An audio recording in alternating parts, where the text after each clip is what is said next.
நடிகரும் இயக்குனருமான எஸ்.வி. சேகர் தொடர்பில் இருக்கிறார். முன்னாள் எம்எல்ஏவுமான எஸ்.வி. சேகர். ஐயா, இந்த விவகாரத்தை பொறுத்தவரை இந்த பாரதிய ஜனதா கட்சியின் ஆதரவாளரும் கூட இந்த விவகாரத்தை பொறுத்தவரை. ஹலோ ஐயா சொல்லுங்க. நான் பாரதிய ஜனதா கட்சி ஆதரவாளர் இல்லைங்க, பாரதிய ஜனதா கட்சி உறுப்பினர், கொள்கை செயலாளர். நன்றி நன்றி. அவங்க பல்வேறு தளங்களில் பல்வேறு இடங்களில் சந்தித்திருப்பதால் கொஞ்சம் குழம்பிட்டதானு மிக்க நன்றி.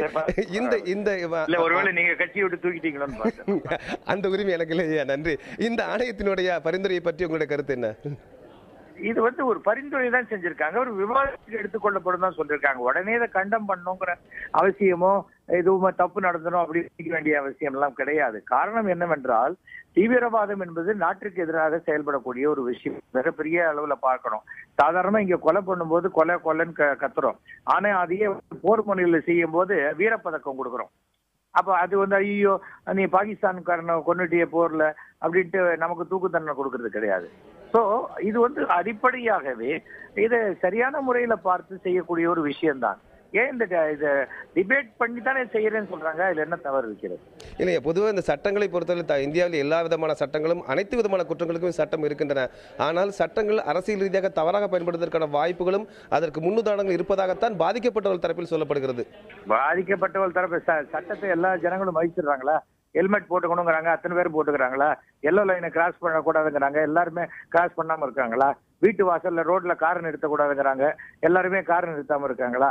உடனே நீதிபதியையும் நீதிமன்றத்தையும் மட்டும் குறை சொல்றதுல அர்த்தமே இல்லை. தனி மனித ஒழுக்கம் இருந்தாதான் எல்லா சட்டமுமே ஒழுங்கா நிறைவேறும். அந்தந்த நாட்டை பொறுத்த வரைக்கும் சட்டங்கள் மட்டும் இருந்தா போராது, தண்டனைகள் மிக கடுமையாக இருக்கப்பட வேண்டும். அப்பதான் அந்த சட்டத்தின் மேல ஒரு பயம் இருக்கும்.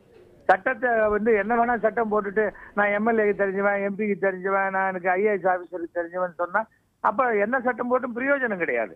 ஆகவே சட்டம் மாத்திரமே பிரயோஜனம் இல்ல, சட்டம் எடுத்தது தண்டனைகள் கடுமையாக இருந்தாதான் ஒரு பயம் இருக்கத்தான் செய்யும். அந்த எல்லாருக்குமே தப்பு நடந்தணும்னு அவசியம் இல்ல. சின்ன மேஜிஸ்ட்ரேட் கோர்ட்ல இருந்து உங்களோட தனிப்பட்ட கருத்து என்ன? மரண தண்டனை வேண்டும் என்கிறீர்களா அல்லது வேண்டாம்? என்னை பொறுத்த வரைக்கும் மரண தண்டனை என்பது ஒரு பயத்தை உண்டாக்கக்கூடிய செயல், அது இருக்கணும், தப்பே கிடையாது.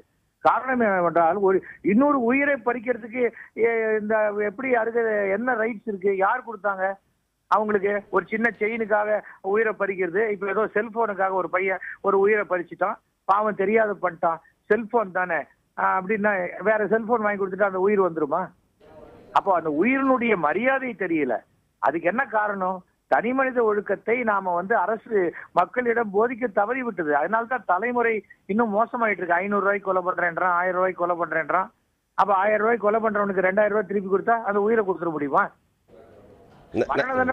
கூடாதுங்கிறாங்களே, அந்த தப்பு நடக்காம இருக்க கூடாதுன்னு யாரோ சொல்றாங்களா?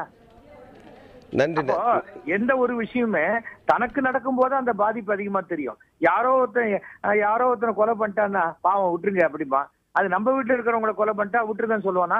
என் உயிரே போனாலும் பழி வாங்காத விட மாட்டேன், அந்த சமாதி ஈரம் காயறதுக்குள்ள நான் தலையை எடுக்க மாட்டேன், எடுக்காத இருக்க மாட்டேன்னு சொல்றாங்களா இல்லையா? அதையும் குற்றங்கள் அடிப்படையில் பார்க்கும் பொழுது அடிப்படையில் தான் பார்க்கணும்.